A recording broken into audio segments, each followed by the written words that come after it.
But before we start, I do want to talk about investing a little bit. This video is brought to you and not sponsored by Acorns, and I'm not sponsored, but I do want to just talk a little bit about it. You'll see here that if you started investing today, you'd be down a little bit of money, but if you started investing last month, you'd be up 3.6%. Last 6 months, 14% when I started actually like promoting it on YouTube. And if you started investing like last year when I was promoting it on Discord, you'd actually be up 33%, which is actually really kind of insane, to be honest. It's actually crazy good returns, by the way. But yeah, the S&P 500 has always been something very, very powerful. You'll see here that it's gone up pretty much like since 1982. There was the 2000 bubble, the 2008 bubble still made higher highs over time. Then you have the pandemia, you know what I'm saying, where it plummeted and then went right back up within a year. So this is a powerful thing, and I do want to just talk a little bit about Acorns just because it is a service that I've been using for literally years. I have the records to prove it. 2018, this is my personal account, and you'll see here that I personally have an aggressive portfolio, automatic ×2 roundup, 25 every Friday.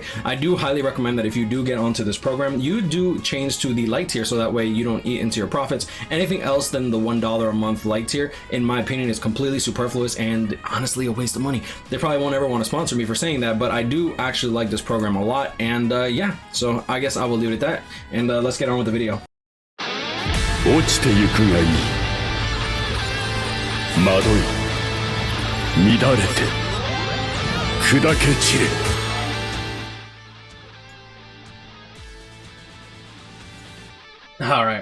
All right, what is going on, guys? Spiteful back again, coming at you with the breakdown on this Frenzy+2. Is it as broken as we thought? The answer, honestly, is no. My rationality for it being broken isn't even necessarily the fact that it's double hits, so it's like some crazy math calculation problem. The reality is that this character has an insane amount of hits just based on that second strong attack, which is already bonkers, and then he also has status ailments. If he didn't have any status ailments, honestly, this actually wouldn't even be a crazy big deal. He would just be able to build combo immensely well, and he'd also be able to deal a crazy amount of damage. However, the power creep that this character is bringing to the table is kind of insane when you think about it, because when you T15 him, he's getting an innate damage inflicted at full stamina plus 45%, which pretty much is almost better. It's literally about as good as Berserker 50% built into the character, except now he has Frenzy+2. You still can put strong attack damage and recharge links on him, and then on top of that, what's the word I'm looking for? With the damage inflicted at full stam 45%, he's able to keep that full stam very, very easily thanks to his amount of hits and his drain ability. And then on top of that, he's getting actually extra bruiser, which if you run out of strong attacks, which does happen for a character like this, occasionally you do want to use your NAD since your second strong attack protects you enough to do so. Now, I did want to bring up a character like Senna. Senna was released literally 2 months ago. She has the power level of most of the characters that get released nowadays, unless they're special characters. 5th anniversary Ichigo, Byakuya, Aizen, etc. These characters are like next level, anniversary level characters. Daddy Ichigo, Bankai Rukia, the true Bankai, perfected Bankai Rukia, I don't know, 10 years later Rukia, whatever. These characters just innately deal more damage. However, I do want to bring up the fact that Senna over here actually deals like 50% less damage than this Aizen. Now, as we go over here, you'll see here that her first strong attack deals 10,000 damage, and I did put the damage inflicted at full stam 20% on the Aizen because for some reason it didn't calculate that he had it built into the character. And you'll see here on his first strong attack, he deals 6,400. Actually, let me click full stam. Base full stam with no status proc. Full stamina, still 20%. Excellent, good. Okay, so you'll see here the first strong attack deals 7,700, whereas Senna's deals 10,000. And just looking at that, obviously, but Senna's deals more damage. Yeah, but you're also not taking into account the fact that Aizen has a 3,000 length beam. That's a melee collision, not pushback attack. That literally just raw dogs it deep into it, bro. It doesn't ease it in and push it deeper and deeper. It just goes full force. You know what I'm saying? Call the police, call the detectives. We have proof. And you have Senna, who has a range collision, 40% magnification. Not a bad strong attack, but it does push back the enemy and deal more damage over time. However, if you base it on the third strong attack, which they both have the same third strong attack, you'll see here that she deals 6,500 damage with her SA3, whereas Aizen deals 10,000. Like, just based on that, if we do 10,000 divided by 6,500, you'll see here that Aizen actually deals about 54% more damage than Senna. And Senna is a new character. It's not like she's a 2018 special beta male character from like Yumi Chika, Cayenne, or who else gets shafted on the regular? Power Retsu, you know what I'm saying? Like, this is Aizen. And then not to mention his second strong attack, she deals 4,800 into 960, so that's like roughly, let's just say this is an even 1,000, deals 5,800. But you're like, the thing is, Aizen's SA2 is 2 SA2s in one.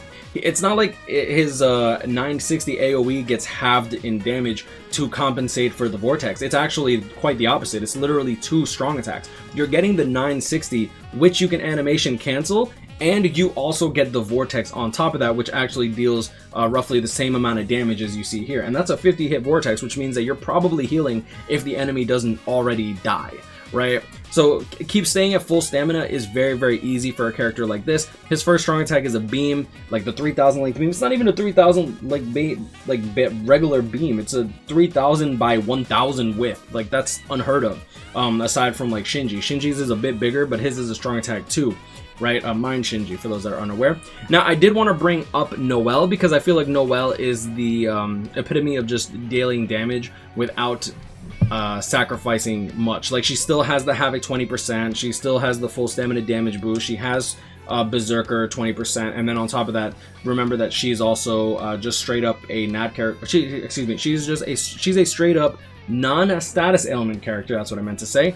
And she doesn't sacrifice much, she still has the Havoc, so you'll see here 9,700. So Aizen still deals slightly more damage than her, but remember that he also gets more hits, he has status ailments, he heals himself, he drains the enemy, which means that they can't leave status ailments to your allies for that amount of time if they're not already dead, and on top of that, he also weakens them. So even if they can't deal status ailments, they can't even hurt you. They're dealing you for 1 damage. The most you're going to do is be crying that you lost your full stamina damage boost for a temporary amount of time, unless you're also playing Aizen, in which case you can laugh and just keep penetrating like there's no tomorrow, you know what I'm saying? No one's going to stop you on the back of the alley behind the dumpster. So going into the Aizen, you have 78 hits on his second strong attack. That is obviously 50% more than actually it's less hits than Byakuya's, but Byakuya's has a 2-hit second strong, his 960 is 2-hit, whereas Aizen's is 1-hit, and then Frenzy obviously multiplies that, so he gets 3 hits on the 960 AoE, whereas Byakuya gets 4 hits on his AoE. Overall, my main issue that I see a lot of people like, it's like, oh, it's not that broken, but the damage is not that broken. It's not that the damage is not that broken, which it still kind of is. Like, it's not like Aizen's hitting for low damage numbers. It's just more. It's just more hits. Right? More hits equals more status ailments equals more value. And remember that back in the day, special moves hit 1 time. Like, the amount of characters that have special move hits that only hit 1 time, there's actually quite a few of them. You have Mayuri, Nemu, the OG characters, pretty much almost all of them had a 1-hit special move. But as you started getting characters that had like weakening on their ultimate, you started getting 4-hit attacks, which means that you're able to compound the damage of like something like weakening, right? And that was strong in and of itself. So when you're compounding multiple hits over and over and over again, obviously it's gonna add up. Like, if you're able to, like say you did the first strong attack, you had 6 hits on the first, say on the beam. Let's go to his beam, because he has Frenzy +2, right? So his beam has 9 hits instead of the normal 6. What if the third attack of the beam hit with weakening on a normal character with just Frenzy +1, right? So let's calculate it. Say you dealt 100 damage per hit, and then weakening also applies and gives you 50% more damage. So say you did 100 damage, and on the third hit you apply weakening. So now they're weakened, so every subsequent hit you're hitting for 150 instead of 100, right? Because it's a 50% multiplier. So then you're going to be hitting for, after the third hit, it's a 6-hit attack. So you're going to hit for 750. Now, let's say Aizen does that. Now, he is going to get a little bit less damage because it's going to be, let's just say for the fact that let's just say that he deals an equivalent amount of damage just raw, right? So instead of 600 damage base, let's divide that by 9. Let's say he dealt 66. Say he hit on the weakening on the third hit just like the other character. So let's do 1, 2, All right, so now we're dealing 200. Now we dealt 200 instead of the 300, but now we still have 6 more hits on top of that. So we're gonna do 66.666666. Oh, let me make sure I clear that. Times 1.5. We're gonna get pretty much 100 per hit. So 200 plus 100 per hit, and then we're gonna do an extra 6 hits. 1, 2, 3, 4, 5, 6. And you'll see here that the damage from the last guy who dealt 750, we've already dealt more damage than them, just because we get more hits.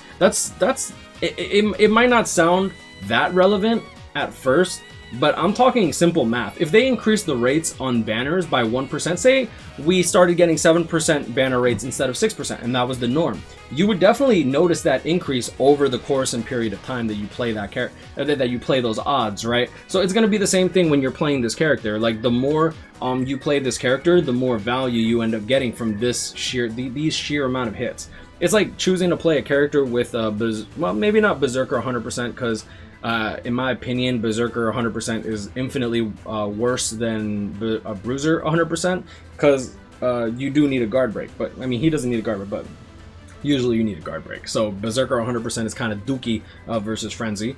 And then a character with Flurry, obviously you're going to need a guard break before your NAD even takes effect. So Bruiser plus 100% and Flurry might not be all that different, aside from the fact that, like, just like this, you might end up proccing a status element.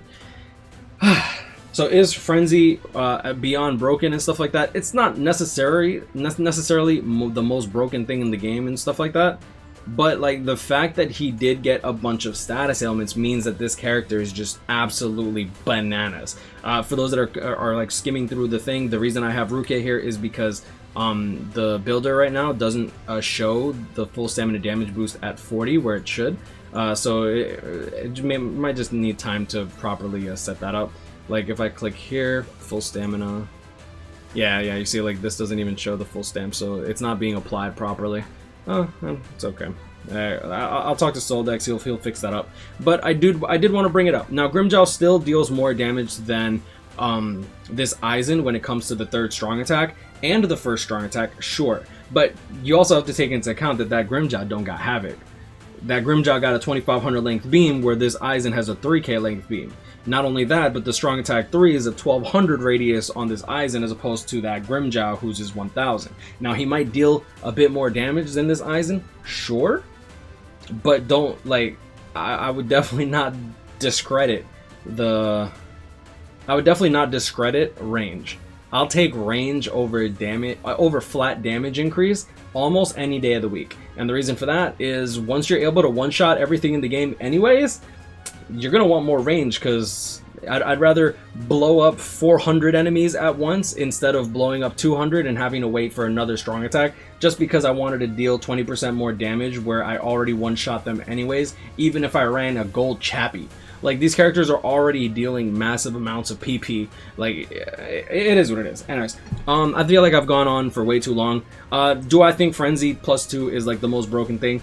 Not necessarily. I feel like it's kind of like a necessary next step in terms of progression for these characters, but I am a bit scared to see what KLab comes up with in the future. Then again, these 5th anniversary characters like Byakuya and Ichigo, I felt the same way when I saw them, so hey, as long as KLab's making money, as long as they're being successful and they're giving us some good value banners to summon on, I'm fine with it.